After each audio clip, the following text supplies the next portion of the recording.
আসসালামু আলাইকুম and welcome back to my new blog guys.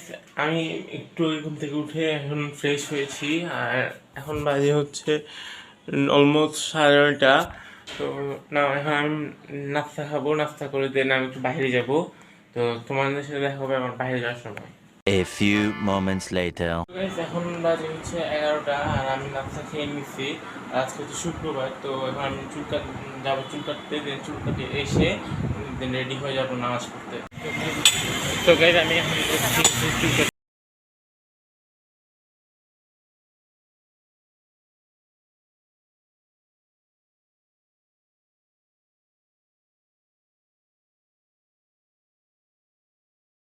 A few moments later.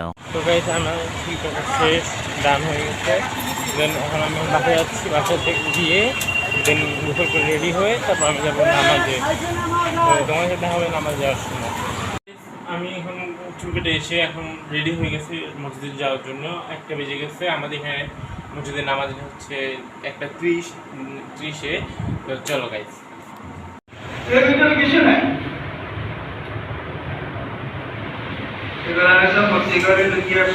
A few moments later. Guys এখন আমি মসজিদ থেকে নামাজ পড়ে বাসায় যাচ্ছি। তো চলো লেটস গো।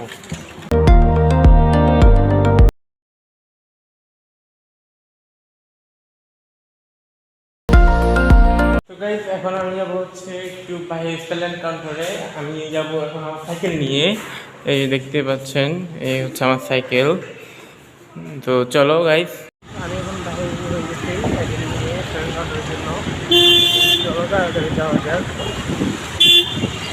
আর বন্যার পরে ফেনী দুর্ঘটে যে অবস্থা, গাড়ি রিক্সা সব চালানোই খুব মুশকিল। এত বেশি কষ্ট, এত কিছু। আমি আমার সাইকেলটি এখানে রেখে দিতে চালাম। এখন আমি টিকিট নিব, আমার আপুরো কাছে থাকা যাবে। তো ওইটার জন্য আজকে এখন টিকিট নিতে আসছি। তো আমি আসছিলাম এখানে টিকিট নিতে, বাট আমার সাথে একটা ব্যাড নিউজ হচ্ছে, এখন থেকে অগ্রিম টিকিট অনির্দিষ্টকালের জন্য বন্ধ করে দিয়েছে। তো এখন আর কি আমি আমার সাইকেল নিয়ে আবার বাসে চলে যেতে হবে। তো চলো গাইস, এখন হচ্ছে 11টা আর এখন হচ্ছে আমি ডিনার করতে যাব। তো চলো গাইস। তো গাইস আজকে আমার ডিনারে আছে ভাত, দেন মুরগির মাংস, দেন শসা। আমার ডিনার শেষ আর এখন বাজে হচ্ছে 11:30। তো এখন হচ্ছে আমি আমার ব্লগ এডিট করবো, দেন ঘুমাই যাবো। তো আজকের ব্লগটি ছিল তো আই হোপ আমার আজকের ব্লগ যেখানে ভালো লাগে থাকলে লাইক, কমেন্ট, শেয়ার অ্যান্ড চ্যানেলটিকে সাবস্ক্রাইব করে দেবেন। ইনশাল্লাহ দেখা হবে ইনশাল্লাহ নেক্সট কোনো ব্লগে। তো ততক্ষণের জন্য হাফেজ।